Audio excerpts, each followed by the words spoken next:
Good morning, everybody. Bonjour tout le monde. Welcome back to Games and Gutenberg. The Magic Pudding by Norman Lindsay. Third slice. After our experience of yesterday, said Bill Barnacle as the company of puddin' owners set off along the road with their puddin', we shall have to be particularly careful. For what with low puddin' thieves disguising themselves as firemen, and low wombats sneaking our puddin' while we're helping to put out fires, not to speak of all the worry and bother of trying to get information out of parrots and bandicoots and hedgehogs, why, it's enough to make a man suspect his own grandfather of being a puddin' snatcher. As for me, said Sam Sonoff, practicing boxing attitudes as he walked along, I feel like laying out the first man we meet on the off chance of his being a puddin' thief. Indeed, observed Bunyip Bluegum, to have one's noblest feelings outraged by reposing a too great trust in unworthy people is to end by regarding all humanity with an equal suspicion. If you ask my opinion, said the puddin' cynically, them puddin' thieves are too clever for you, and what's more, they're better eaters than you. Why, said the puddin', sneering at Bill, I'll back one puddin' thief to eat more in a given time than 3 puddin' owners put together. These are very treacherous sentiments, Albert, said Bill sternly. These are very ignoble and shameless words. But the puddin' merely laughed scornfully and called Bill a bun-headed old beetle crusher. Very well, said Bill, enraged. We shall see if a low puddin' thief is better than a noble puddin' owner. When you see the terrible suspicions I shall indulge in today, you'll regret them words. To prove his words, Bill insisted on closely inspecting everybody he met, in case they should be puddin' thieves in disguise. To start off, they had an unpleasant scene with a kookaburra, a low larrikin who resented the way that Bill examined him. "Who you staring at, Poodle's whiskers?" he asked. "Never mind," said Bill. I'm staring at you for a good and sufficient reason. Are ya? Said the kookaburra. Well, all I can say is that if you don't take your dial out of the road, I'll bloomin' well take and bounce a gibber off your crust. And he followed them for quite a long way, singing out insulting things such as, You with the wire whiskers, and Get on to the bloke with the face fringe. Bill, of course, treated this conduct with silent contempt. It was his rule through life, he said, never to fight people with beaks.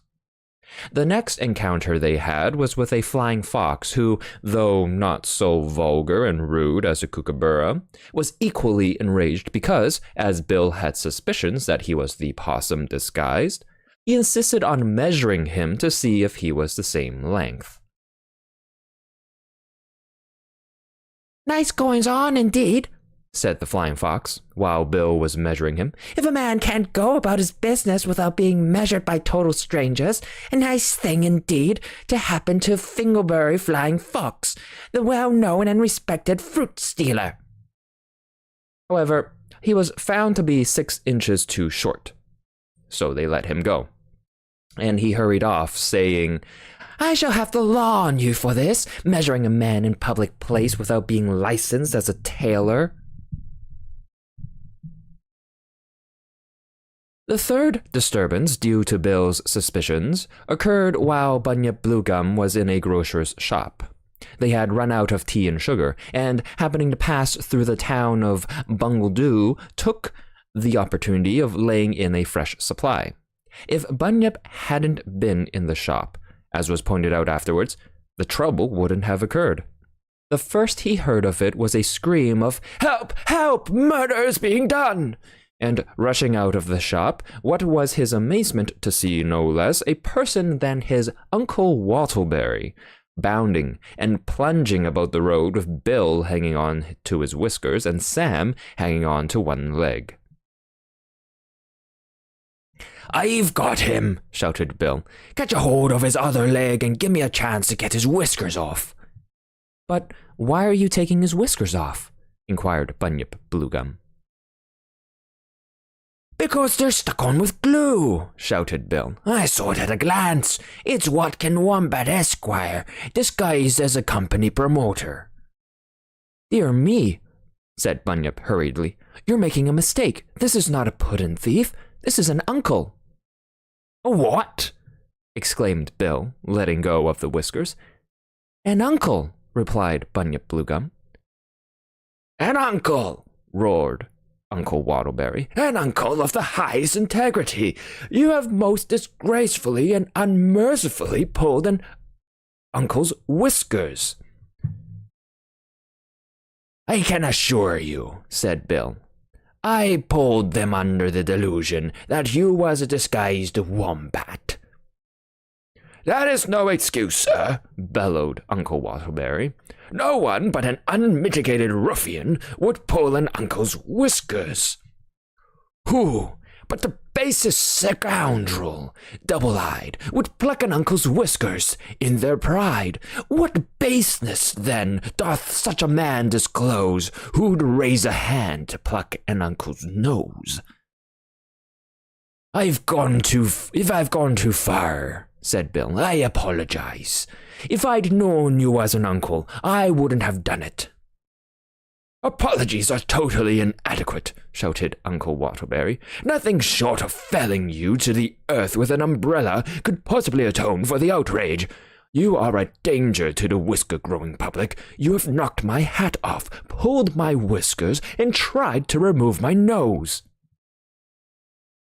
"Pulling your nose," said Bill solemnly, "is a mistake any man might make, for I put it to all present, as man to man, if that nose didn't look as if it's only gummed on."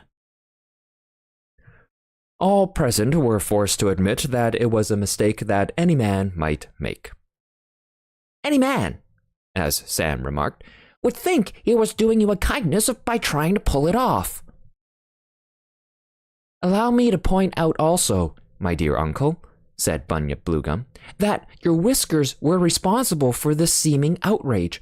Let your anger, then, be assuaged by the consciousness that you are the victim, not of malice, but of the misfortune of wearing whiskers." "How now?" exclaimed Uncle Wattleberry. "My nephew Bunyip among these sacrilegious whisker-pluckers and nose-pullers?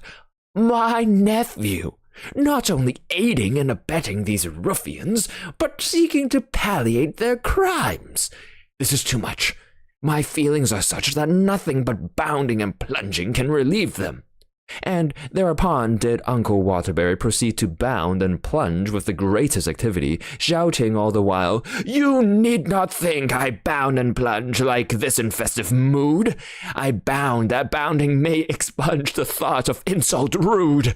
An uncle's rage must seek relief, his anger must be drowned. It is to soothe an uncle's grief that thus I plunge and bound. I bound and plunge, I seethe with rage, my mighty anger seeks so much relief that I engage to plunge and bound for weeks."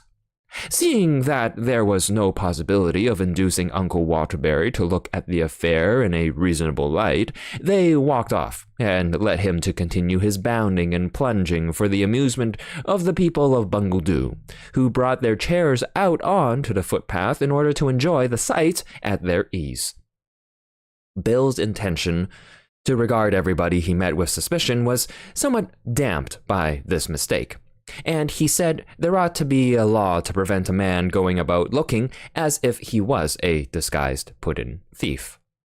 The most annoying part of it all was that when the puddin' thieves did make their appearance, they weren't disguised at all. They were dressed as common, ordinary puddin' thieves, save that the possum carried a bran bag in his hand and the wombat waved a white flag. Well, if this isn't too bad, shouted Bill, enraged.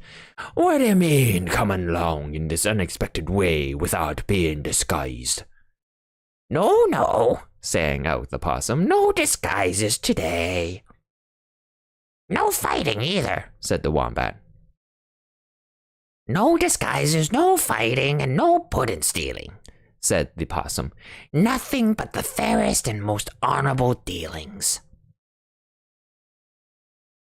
If you ain't after our pudding, what are you after? Demanded Bill. We're after bringing you a present in this bag, said the possum. Absurd, said Bill. Pudding thieves don't give presents away. Don't say that, Bill, said the possum solemnly. If you only knew what noble intentions we have, you'd be ashamed of them words. You'd blush to hear your voice uttering of them, said the wombat.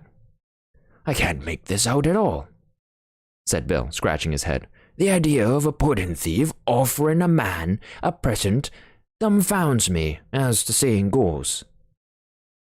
No harm is intended, said the possum, and the wombat added, harm is as far from our thoughts as from the thoughts of angels. Well, well, said Bill, at length. I'll just glance at it first, to see what it's like. But the possum shook his head. No, no, Bill, he said, no glancing.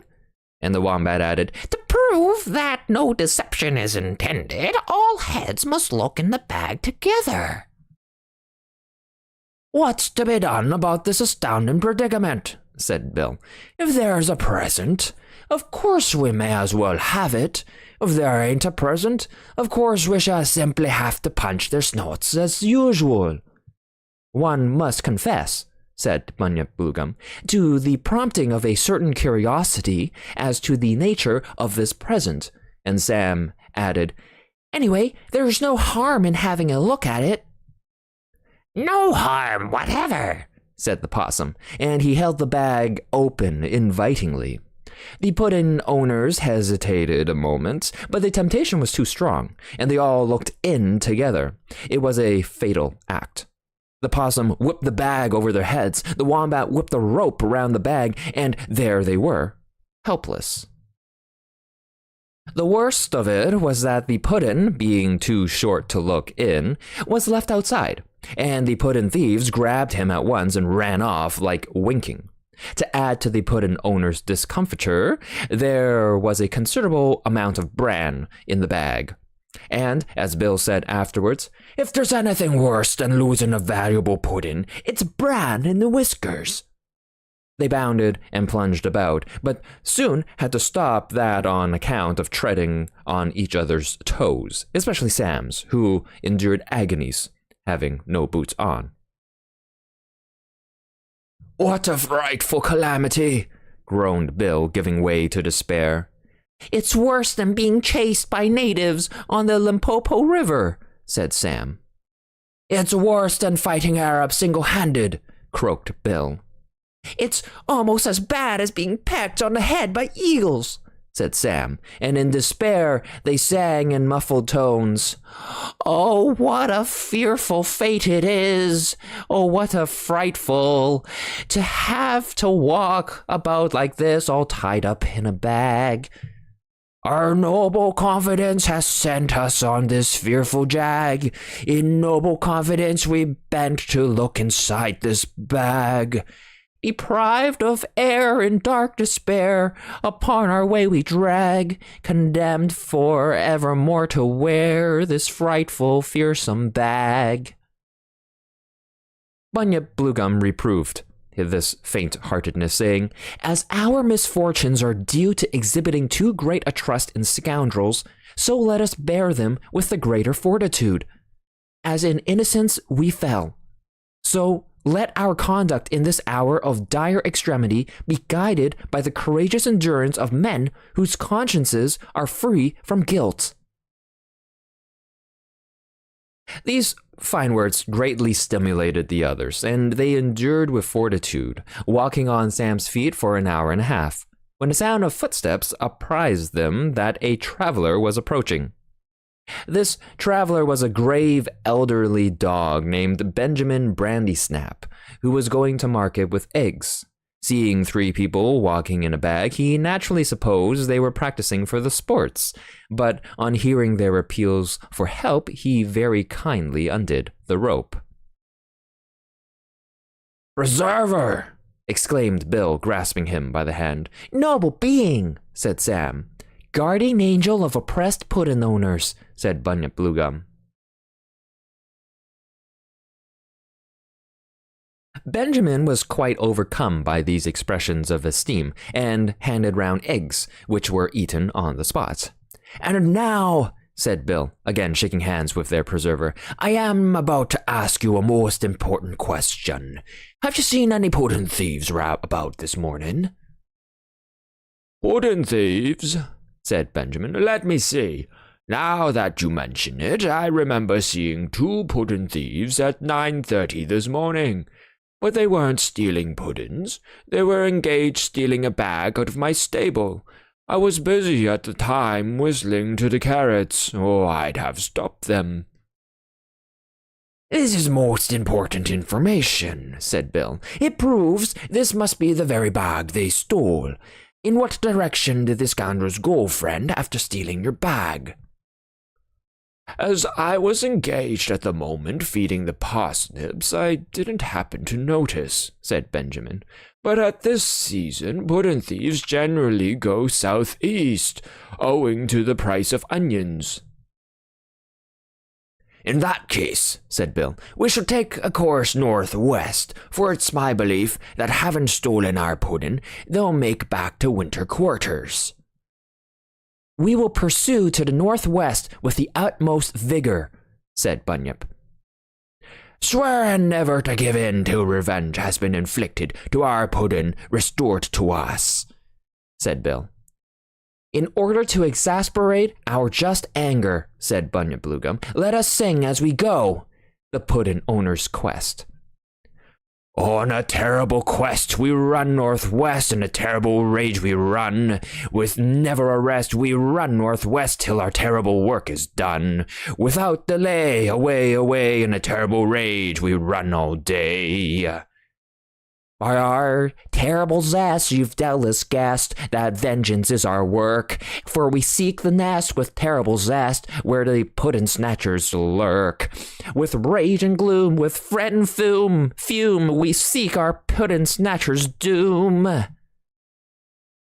They ran northwest for 2 hours without seeing a sign of the puddin' thieves. Benjamin ran with them to exact revenge for the theft of his bag. It was hot work running, and having no pudding, they couldn't have lunch, but Benjamin very generously handed eggs all round again.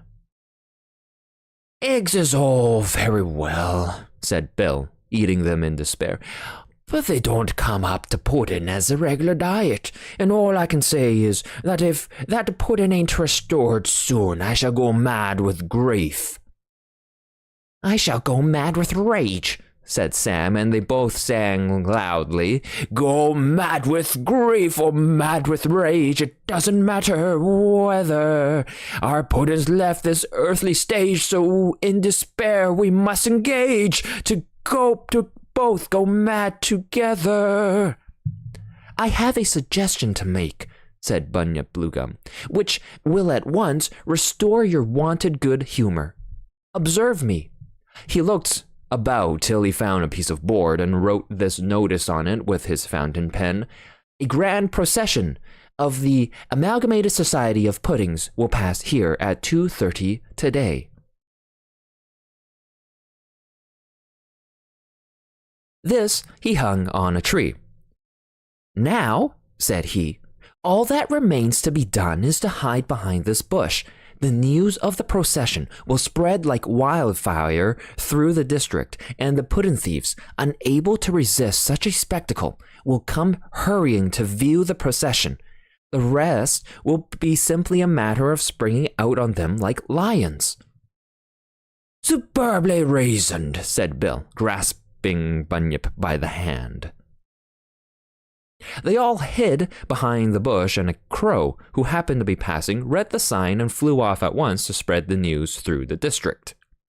In 15 minutes, by Bill's watch, the pudding thieves came running down the road and took up a position on a stump to watch the procession. They had evidently been disturbed in the very act of eating pudding, for the possum was still masticating a mouthful, and the wombat had stuck the pudding in his hat and put his hat on his head, which clearly proved him to be a very ill-bred fellow. For in good society, wearing puddings on the head is hardly ever done.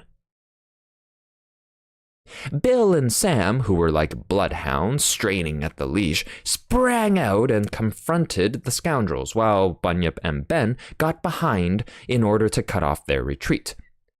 "We've got you at last," said Bill, sparring up at the possum with the fiercest activity. "Out with our pudding, or prepare for a punch on the snout."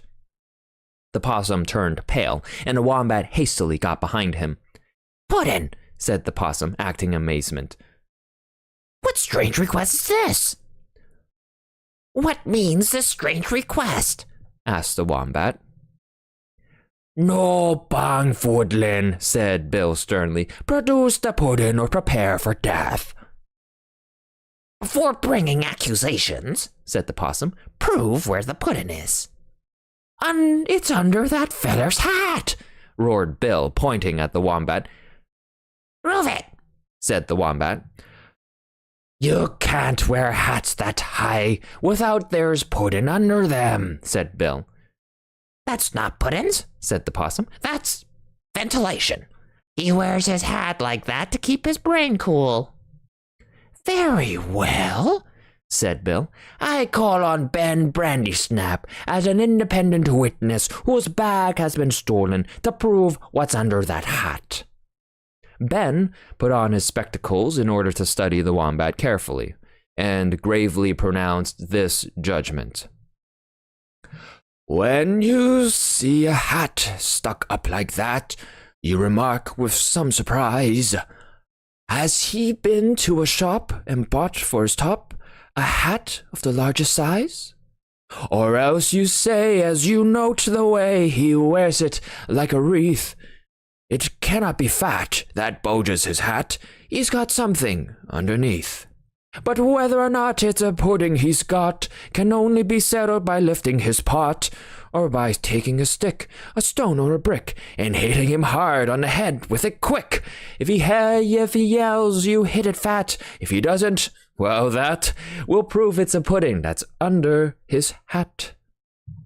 "Now are you satisfied?" asked Bill, and they all shouted, "Hurrah, hooray! Just listen to that. He knows the way to bell the cat. You'd better obey his judgment pat." "Without delay, remove the hat. It's tit for tat, we'll tell you that. You'll find it pay to lift your hat. Obey the mandate of our chosen lawyer. Remove that hat, or else we'll do it for yer." No, said the possum, shaking his head. "No removing people's hats. Removing hats is larceny, and you'll get 6 months for it." "No bashing heads either," said the wombat. "That's manslaughter, and we'll have you hung for it." Bill scratched his head. "This is an unforeseen predicament," he said. "Just mind them puddin' thieves a minute, Ben, while we has a word in private." He took Sam and Bunyip aside and almost gave way to despair. "What a frightful situation," wailed he. "We can't unlawfully take a puddin' thief's hat off, and while it remains on, who's to prove our pudding's under it? It is one of the worst things that's happened to Sam and me for years." "It's worse than being chased by warthogs," said Sam. "It's worse than rolling off a cowshed," said Bill. "It's worse than wearing soup tureens for hats," said Sam. "It's almost as bad as swallowing thistle buttons," said Bill. and both sang loudly, "It's worse than running in a fright, pursued by polar bears. It's worse than being caught at night by lions in their lairs. It's worse than barrel organs when they play from night till morn. It's worse than having a large-sized man standing on your corn. It's worse than when at midnight you tread on a silent cat, to have a pudding snatcher who will not remove his hat." "All is not yet lost," said Bunyip Bluegum. "Without reverting to violent measures, I will engage to have the hat removed." "You will?" exclaimed Bill, grasping Bunyip by the hand. "I will," said Bunyip firmly. "All I ask is that you strike a dignified attitude in the presence of these scoundrels and, at a given word, follow my example."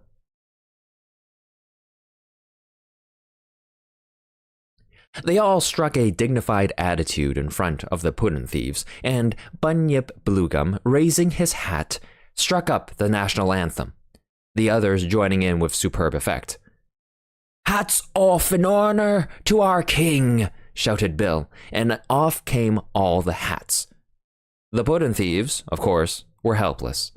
The wombat had to take his hat off, or prove himself disloyal, and there was Puddin' sitting on his head.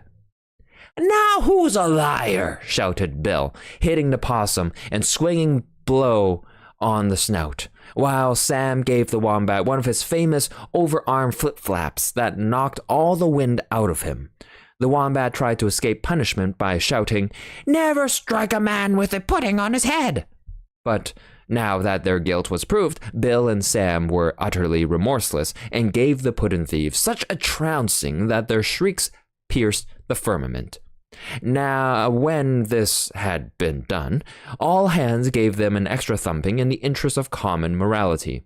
Eggs were rubbed in their hair by Benjamin, and Bill and Sam attended to the beating and snout bending while Bunyip did the reciting. Standing on a stump, he declaimed, "The blows you feel we do not deal in common vulgar thumping. To higher motives we appeal. It is to teach you not to steal. Your head we now are bumping, you need not go pumping. Appeals for kinder dealing, we like to watch you jumping. We like to hear you squealing. We rather think that thumping will take a bit of healing. We hope these blows upon the nose, these bended snows, these tramped on toes, these pains that you are feeling, the truth will be revealing how wrong is puddin' stealing." Then, with great solemnity, he recited the following fine moral lesson. "A puddin' thief, as I've heard tell, quite lost to noble feeling, spent all his days and nights as well in constant puddin' stealing. He stole 'em here, he stole 'em there, he knew no moderation. He stole the coarse, he stole the rare, he stole without cessation. He stole the stick and kidney stew that housewives in rage hid. He stole the infant's puddin' too, the puddin' of the aged. He lived that puddins he might lure into his clutches stealthy. He stole the puddin' of the poor, the puddin' of the wealthy. This evil wight went forth one night, intent on puddin' stealing, when he beheld a hidden light, a secret room revealing. Within he saw a fearful man, with eyes like coals a-glowing, whose frightful whiskers overran his face like weeds a-blowing.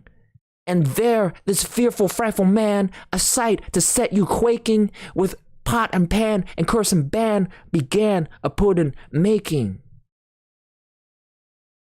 'Twas made of buns and boiling oil, a carrot and some nails, oh, a lobster's claws, the knobs off doors, an onion and some snails, oh, a pound of fat, an old man rat, a pint of kerosene, oh, a box of tacks, some cobbler's wax, some gum and glycerine, oh, gunpowder too, a hobnail shoe, he stirred into his pottage, some Irish stew, a pound of glue, a high explosive sausage.